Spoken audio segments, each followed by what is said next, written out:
Hi,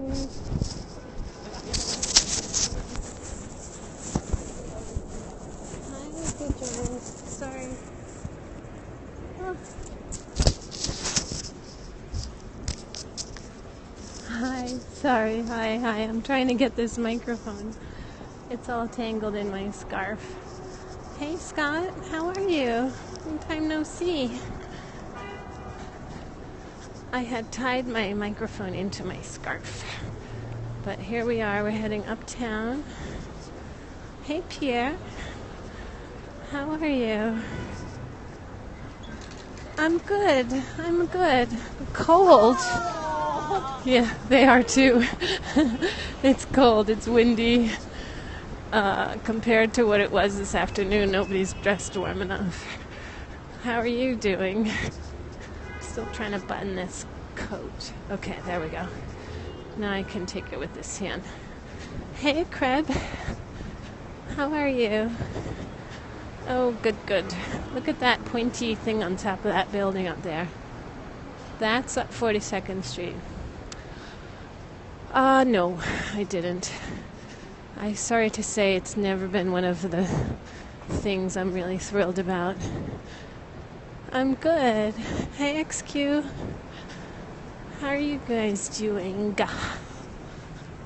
I mean, I really do think holidays are fun, and I love decorating, and I love that kind of thing where it goes zooming in. But I have great sadness when I see a giant tree killed. I'm sorry for everybody who loves it. I've never seen the joy in, killing a tree. Actually, that's not true. When I was younger, I thought it was really great and pretty. But as I got older, I would be walking by all these trees that are on the sidewalk ready to be bought. And I would start with tears in my eyes. I'm like, oh. There's this Hans Christian Andersen story where it's a fable where this forest, I know, exactly, you feel like, how could you do that to that tree that's been there so long? And people are like, oh, they were old, it was going to fall down. It's like, well, let it fall down. But there's this story called The Christmas Tree, actually, and it's from the point of the view of the tree. And in the beginning, it's sitting in the forest, and it's all bored, and oh, look, they're changing the colors on that spire. And it's just the whistling of the wind and the squirrels and the birds. Thank you for all the hearts. And then somebody comes and cuts it down, and it's so excited, and it goes in the house, and it gets all decorated, and it's really thrilled, and thinks how exciting life is, and all the people around it. Oh, I almost forgot there. There's the Empire State Building. And I'm in the middle of the road. Not really. I'm right on the side. So it thinks that's the way it's going to be forever and ever. That it'll be in the living room and everybody gathered around it and singing songs. And in the end, it's on a trash heap. And it starts thinking wistfully of the forest and the trees and the squirrels. And it's so sad. It's called The Christmas Tree, I think, by Hans Christian Andersen. I think. But ever since that, I always started to feel bad for the trees. And now I've come to think it's just, why can't they just buy a tree and put it in a planter, like that? By the way, look at everybody out and about having drinks and food. But I hate to talk about it negatively because I know that so many people love it, and you don't want to be pooing on people's joy. So I usually keep that to myself. But I didn't today. So here's l'amico, Laurent Tournodel. It's another nice big restaurant. Look. I wrote a poem here, the rose, with the perspective of the rose. Oh, wow. That's kind of intense. But wasn't because of a personal experience, but not as a rose, obviously, but laying one on a coffin. It's a sad day when that happens. So I didn't know you wrote poetry. Wow, that's so cool.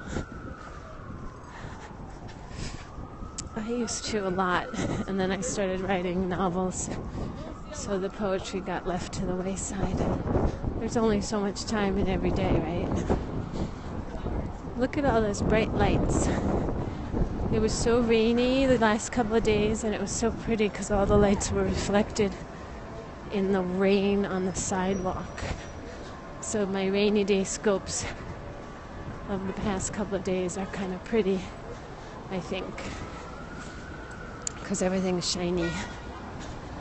So we're coming up. Oh, I should probably show the Macy's windows since we're so close. It didn't even occur to me. Okay, well, are you going? Then I'm gonna go. Macy's is a little bit like 1 block farther than I need to go, but I might as well because I'm here. I think they're open. Don't know how to get clue. Oh, you know how I started? It actually just finished. It's called NaNoWriMo, National Novel Writing Month. Hey, Alexander. Look at that big wine store. And it's free, and you just join, and there are people who commiserate, and you're supposed to just start writing. It doesn't even matter what, and they just say, keep writing, you're going to write a lot of crap, but привет.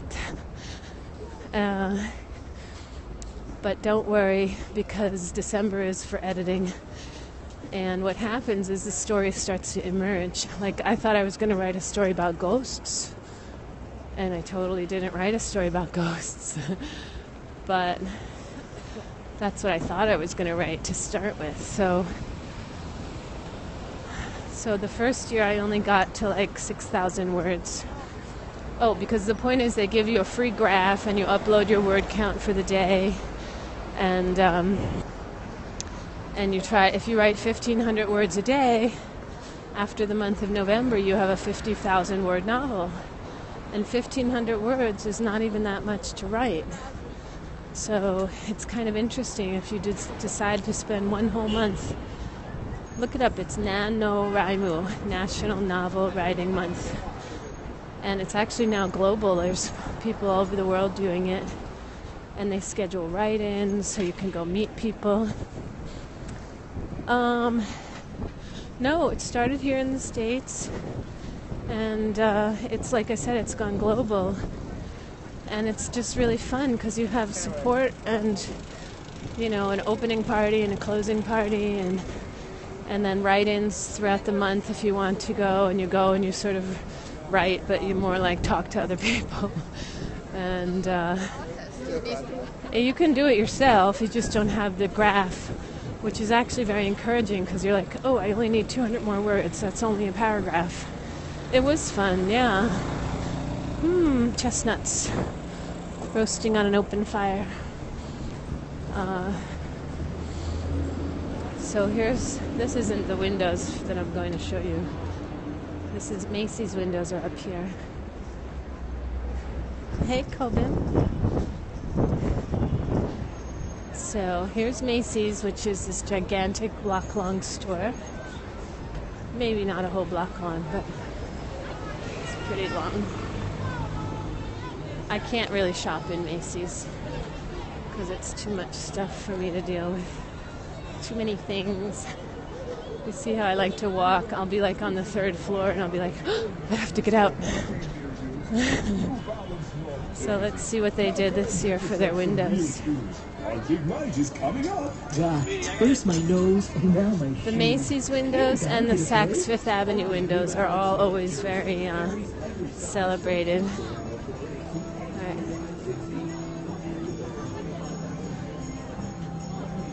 Oh, I'm sorry. Santa's workshop.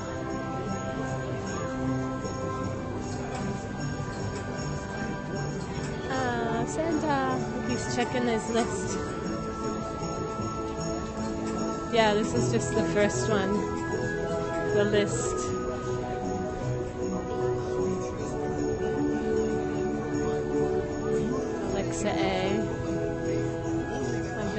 good I want a teddy bear.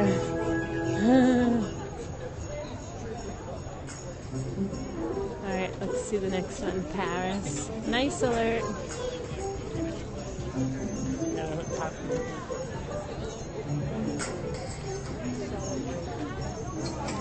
Oh, it has an actual game. You can play. Ah, she's actually playing it.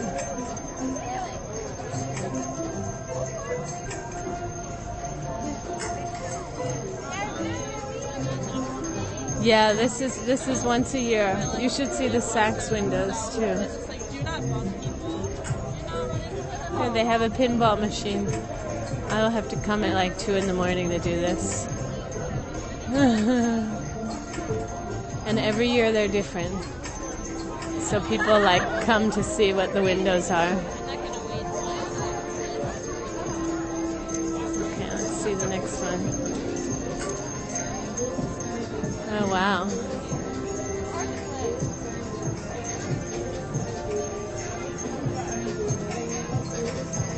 That's really cool.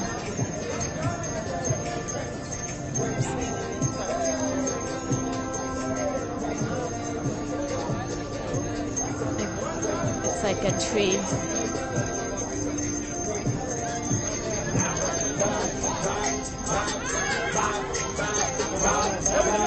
Oh, the Salvation Army guys.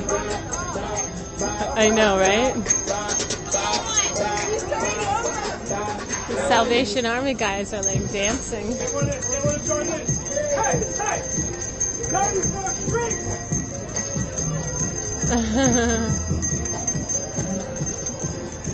Alright, here's this one. Oh, it's a big reindeer. This one's all gold.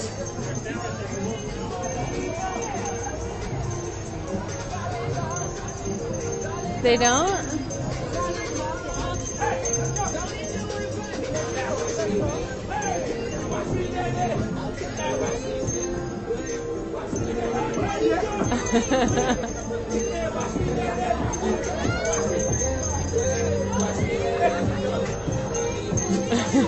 I know, folks.